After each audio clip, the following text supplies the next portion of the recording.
Hello. Hello, Diana. Is that you? Yes, it is. It's Toby here. Hi, Toby. Thank you so much for doing this interview with us. I know you have been doing just an insane amount of promoting and interviewing, so I really appreciate your time. Well, I appreciate you being interested in me taking the time. Well, absolutely. Well, you know what? I know you're running short on time, so we'll jump right into it. All right. You've got the new album coming out at the end of January, Ghostlights. Can you tell us about it?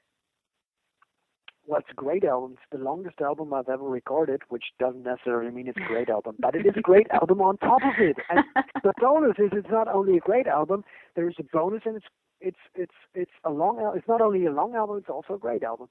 So yeah, well, it's a continuation of The Mystery of Time, story-wise. I got a great set list on that one. I mean, I'm blessed to have been working with Dee Snider this time, and Jeff Tate, and Sharon Donato again from Within Temptation, and Robert Mason, someone most people here in Europe didn't know yet.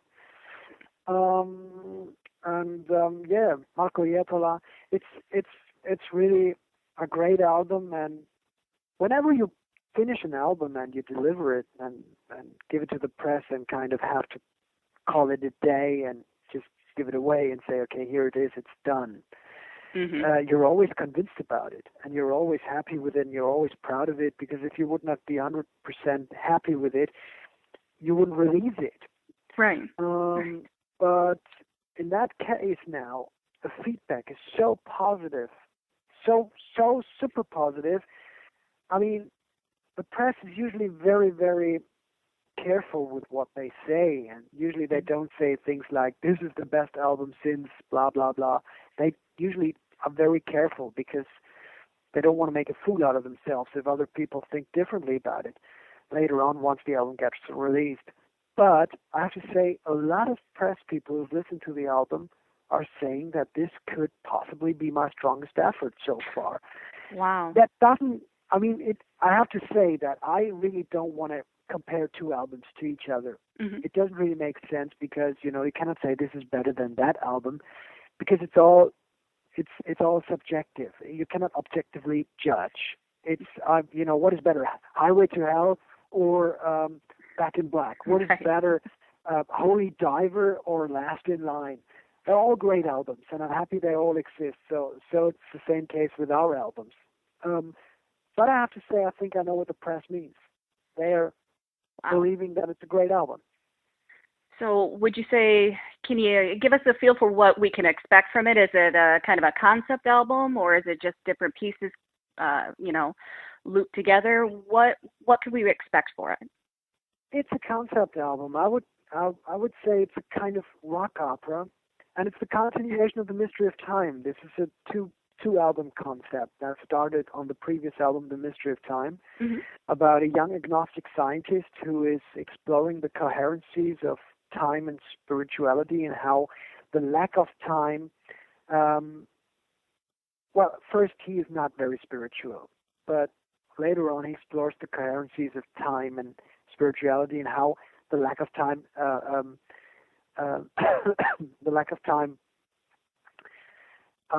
has an impact on humankind's view on spirituality and how they deal with it. And it's I wrote the album concept when I was realizing that we're all slaves to a terrifying pace in our lives. Everybody seems to be running in a treadmill, and most people, I think, don't have energy and time left to think about where they are possibly running to and why and what's the point.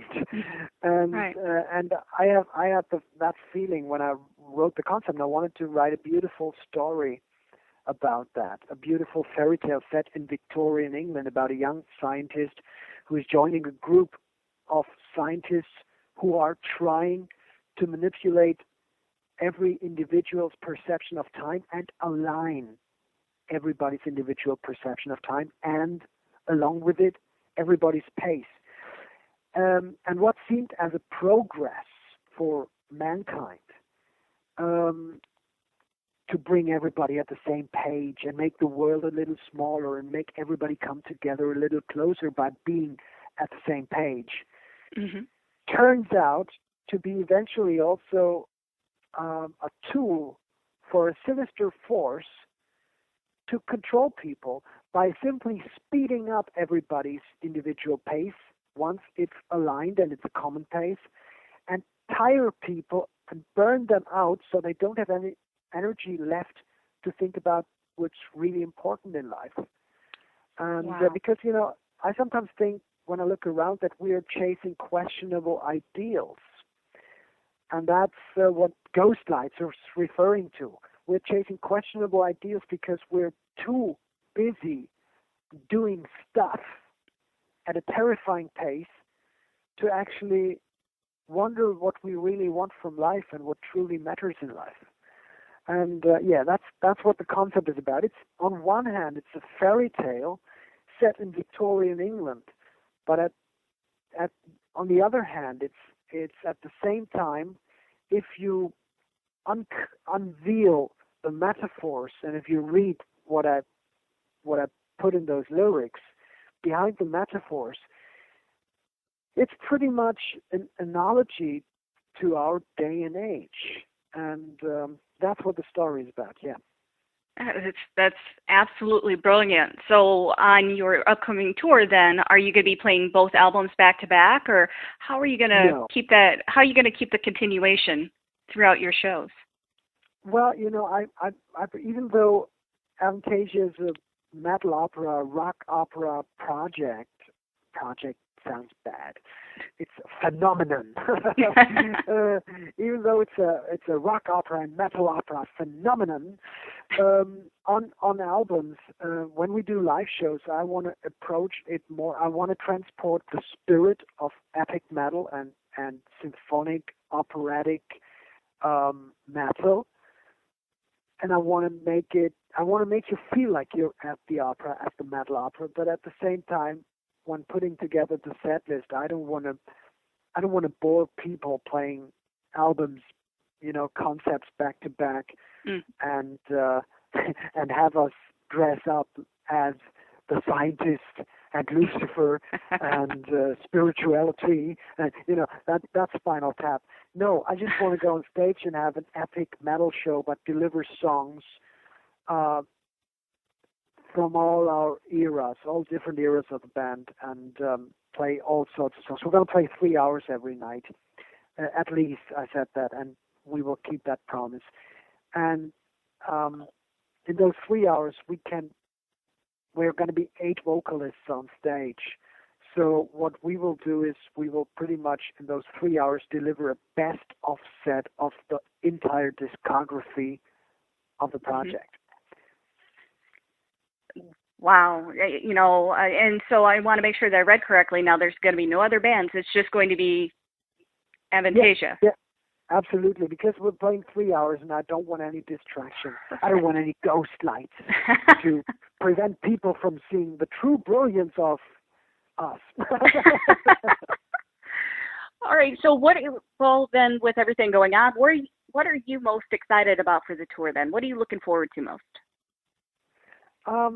The whole thing, I've done 3 Avantasia tours before, and this is going to be the longest. And being on the road with great friends and great musicians and the true greats of heavy metal and rock history, like Michael Kiske and Eric Martin of Mr. Big. Oh yeah. And Jorn Landy and Ronnie Atkins of the Pretty Maids.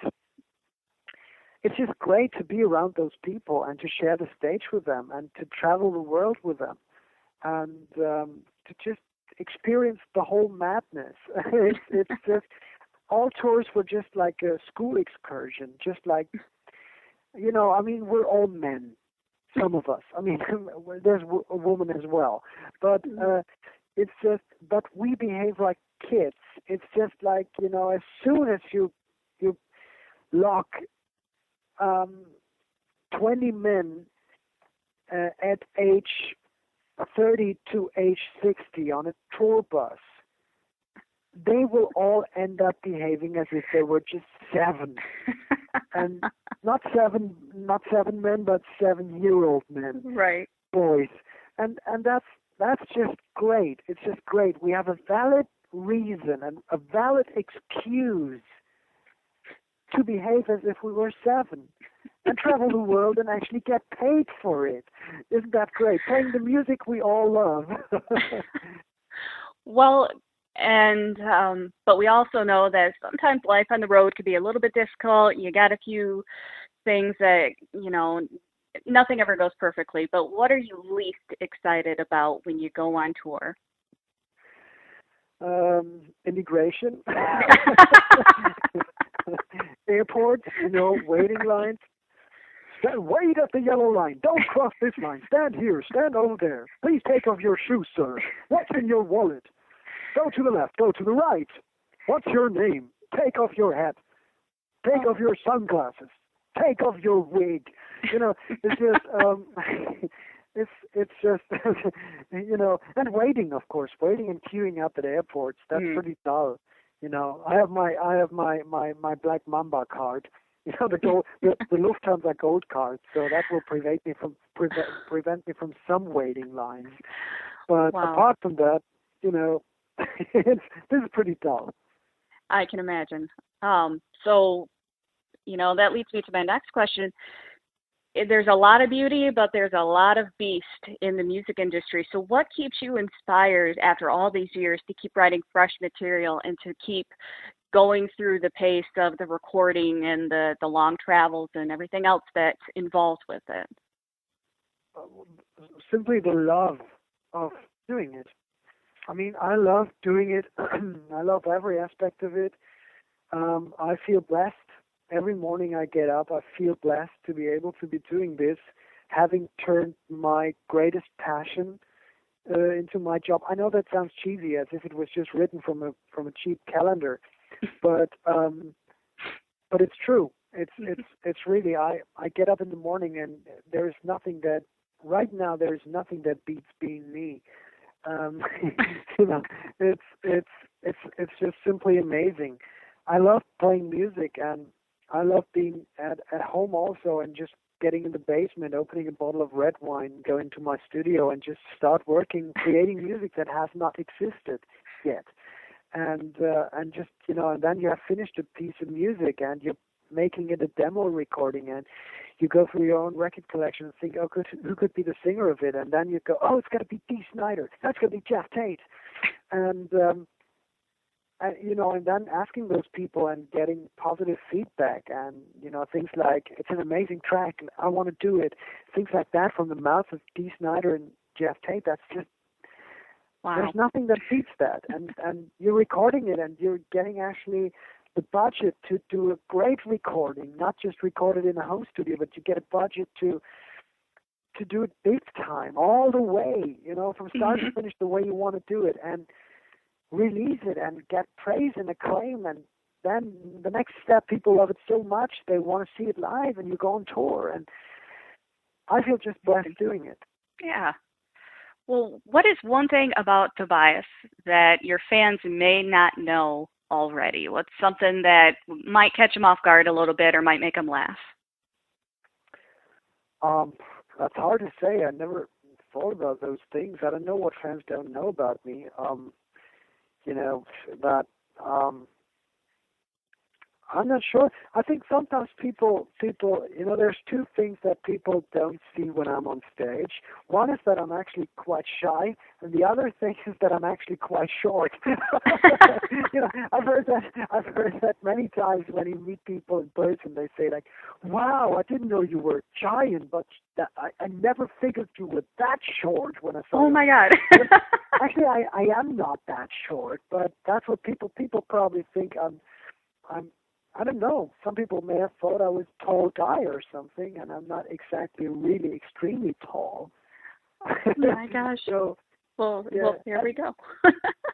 Yeah, and a lot of people think actually I'm a very, being very flamboyant on stage. People think that's my nature, but actually I try to be quite invisible when I'm not on stage, and try just to, be in my hotel room and just, not meet anyone, just because I'm just very, very, I don't want to say shy, but I just try to be, well, I've had my share of public exposure in my life, for several occasions. So, and the funny thing is, I figured the same thing about Justin Hawkins, the guy in the darkness. He's a terrific frontman and a great singer, by the way. I've met him on several occasions. And last time we played together, we were in a hotel at the pool area and had a chat. And he's quite a very, very silent, intelligent, shy guy. And I just felt like, wow, we're pretty alike. On stage we're doing all these weird things, and everybody thinks we're just, we need attention 24/7. But we just pretty much need attention only 2/7 when we're on the road. Right. Well, now I know that, again, you've done hundreds of interviews, and over your 15 years of playing and talking to journalists and everything else going on, you get asked tons and tons of questions. Some of them you answer probably the same question on a daily basis, but do you possibly have one question that you get a little tired of answering?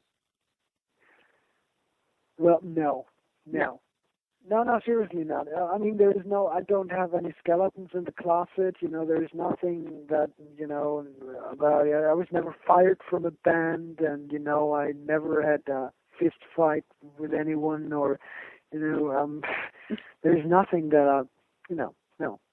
I'm an open book. I haven't been asked questions that I'm annoyed about. Wow. Fantastic. Well, Tobi, that's all I've got for you today. I really appreciate your time. Thank you very much. Good questions. And, thank you for being interested in what I have to say. Well, hopefully I'll be able to catch a show, but if not, good luck on the road. Take care. Thank you, and I hope you catch the show. You won't regret it. You won't regret not catching the show, so you better will. All right. Take care. Take care. Bye-bye, Bye-bye. Diana. Bye.